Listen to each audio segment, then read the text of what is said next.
All right, let's dive right into this explainer, shall we? We're going to uncover the truth behind the literal trillions of dollars changing hands every single day. Because, well, here's a pretty fascinating secret for you. The basic mechanics of all this, they are wildly misunderstood. Seriously, not just by everyday folks obsessively checking their phones or those financial pundits you see shouting on TV, but honestly, even by a lot of the so-called professionals. So let's pull back the curtain and break down how this massive machine actually works. Right off the bat, the absolute most crucial point you need to understand is this. The system was not built to make you rich. In fact, it wasn't even designed for you at all. I know, kind of harsh, right? But it's true. It's actually a machine built for a very, very specific historical purpose. And once you finally grasp its true underlying function, I promise you, literally everything you thought you knew about finance is going to start looking completely different. So let's start with a really basic assumption. When you buy a share of a massive, globally recognized company, like an Apple or a Tesla, you really have to ask yourself, who is actually getting that cash? I think the mental image most of us have is that, we're handing our money directly over to that business to help them build more cars or design the next fancy smartphone. But this brings us to the first big illusion. Let's just totally dismantle that common myth you probably picked up in school, the whole idea that buying stocks directly funds a company's growth. We like to imagine this direct pipeline, right? Straight from our personal bank accounts down to some bustling factory floor, fueling innovation and hiring new workers. But yeah, that pipeline, it's an absolute illusion. The real truth is the company already got their money years ago. Yep, it happened on one very specific day called an IPO, or initial public offering. That was literally the one and only time they actually cashed in and took money straight from the public to fund their operations. After that single day, they essentially just walk away from the transaction entirely. And I think this just perfectly illustrates the huge disconnect here. When you buy a stock today, sitting on your couch tapping your brokerage app, your money does not go to Apple. It doesn't go to Tesla. It just goes to the person who's selling it to you, a total stranger. The modern stock market has almost zero to do with actually funding these companies, which raises the obvious question, what on earth is it actually doing then? Well, to understand what the market is actually doing today, we have to travel back to a really weird historical invention from 1602. We're talking about the Dutch East India Company. They had this problem, see. They wanted to send these wooden ships all the way to Asia to trade for highly valuable spices. But these voyages were, frankly, insanely expensive and terrifyingly dangerous. I mean, ships sank in massive storms, and yes, actual real-life pirates were out there stealing cargo. So as you can imagine, no single investor wanted to bet their entire life savings on just one ship making it back. To solve this terrifying risk of losing literally everything, they did something brilliant. They split the ownership of the voyage into tiny little pieces and sold those fractions to the public. That way, if one ship sank to the bottom of the ocean, no single person was completely ruined. The risk was distributed. And honestly, it was a spectacular success. But in doing so, they accidentally invented something way more powerful and arguably way more dangerous. You see, they didn't just create a clever way to fund sea voyages, they created a massive machine for constantly trading those little ownership pieces back and forth between complete strangers. And the craziest part? This trading was driven entirely by rumors, human emotions, and pure speculation. Which brings us to this whole game of expectations. And this introduces our central mystery for this explainer. If the ground reality of a company's profits or products isn't what directly moves its stock price today, then what does?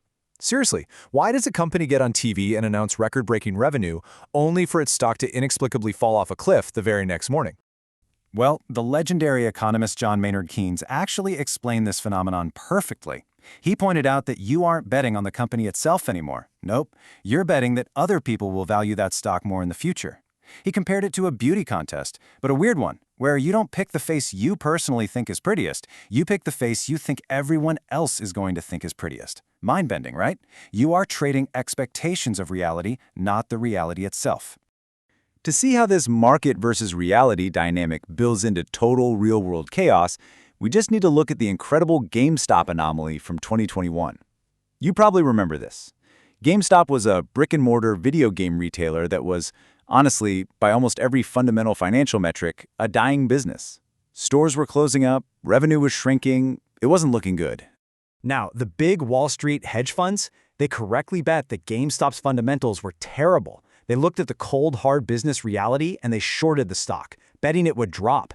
Yet, Driven by this massive, coordinated effort from regular users on Reddit, the stock price absolutely exploded anyway. We're talking billions of dollars moving around, completely and utterly detached from the actual fundamental value of the company. So these highly paid hedge funds lost billions of dollars despite being completely, 100% right about the reality of the business. How crazy is that? They lost because the Reddit crowd wasn't betting on reality. They were betting on the mechanics of expectations. And this proves a really vital Wall Street adage. In the short term, the stock market is an irrational voting machine. It is not a logical weighing machine. Okay, now let's get into the rise of the machines, because this part should make you a little uncomfortable. It raises a bigger, much darker question about who, or really what, actually controls these massive market movements today. And I'll give you a hint. It isn't you, and honestly, it isn't the Reddit crowd either. Get this. By some estimates, a staggering 80% of all stock market trading is currently done by machines and algorithms. 80%! We're talking about supercomputers executing millions of trades per second. And these machines, they don't care about a healthy economy. They couldn't care less if a company makes good products or treats its workers well. They literally only care about mathematical patterns, momentum, and catching digital signals. It is literally a war being fought at the speed of light. Seriously, in the cutthroat world of high-frequency trading, Wall Street firms spend hundreds of millions of dollars just to physically move their computer servers a few miles closer to the exchange. Why? So they can shave off literally microseconds. This allows them to legally front-run your stock orders before you even know what happened. It's wild.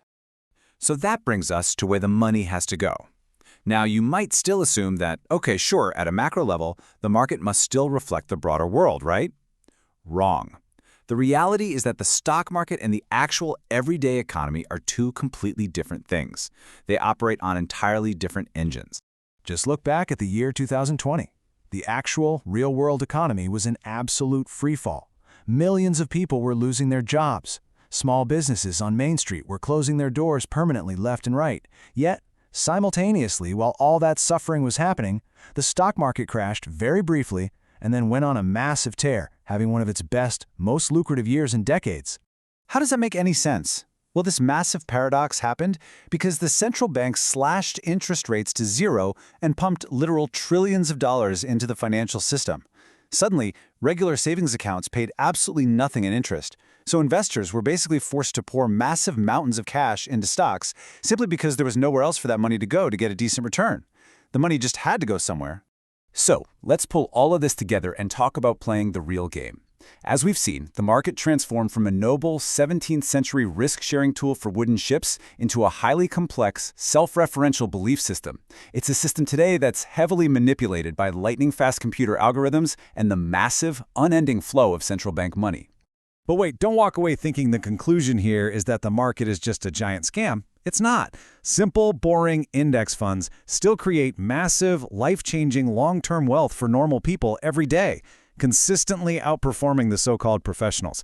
The system does work, but you absolutely have to understand the actual game you are playing. You just cannot win if you're trying to play by the rules of an illusion.